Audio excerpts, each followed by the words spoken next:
So, plan mo ba kumuha ng iPhone this 2025? Or plan mo ba mag-switch from Android to iOS? Is it worth it pa rin ba if kumuha ka ng iPhone X this 2025? Hi, I'm JV. I do buy and sell from cars, motorcycles, and mobile phones since 2015. And ito ang review ko of this iPhone X for 2025. So, yung iPhone X na-release siya back in 2017. So, ito actually yung game changer ng iPhone that time. Meron siyang 5.8 inches Super Retina display, which in 2025 is actually realistic. It's still really good. Pa rin yung mga icons niya. Then, i-pair mo siya sa A11 Bionic chipset niya with 3 gigs of RAM.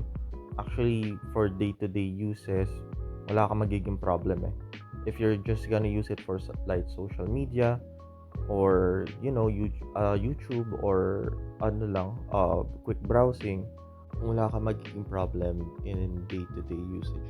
But let's say if gagamitin mo siya more or less for gaming or mga heavy intensive task, you doon medyo magkaka-problem ka na. Since halos 8 years na din yung chipset niya, doon makikita mo na yung mga occasional lagging. Meron na rin siya may time to time nagsa-stutter na rin siya.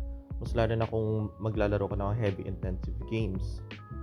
Also, yung main reason kaya hindi ko makarecommend i-buy nyo yung iPhone X for this 2025 is yung iOS update niya. Since yung iOS update niya last is iOS 16.7.7, meron na siyang app compatibility issues. So, may mga times na mga iba applications mo na gusto i-download, hindi na compatible sa phone mismo. If planning mo to gamitin as a daily driver mo, I wouldn't actually recommend it since baka yung ibang applications mo is hindi na compatible mismo sa phone.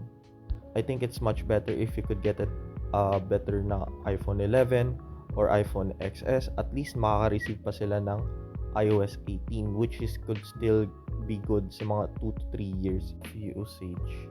But for the iPhone X, it's really actually tough to recommend to use as a main phone this 2025. Now, those are my thoughts for this iPhone X in 2025. If you managed to enjoy the video, please consider a like and subscribe to my channel. If you want to check other phones na if worth it pa ba this 2025, please let me know sa comment section below. Thanks guys, have a good one.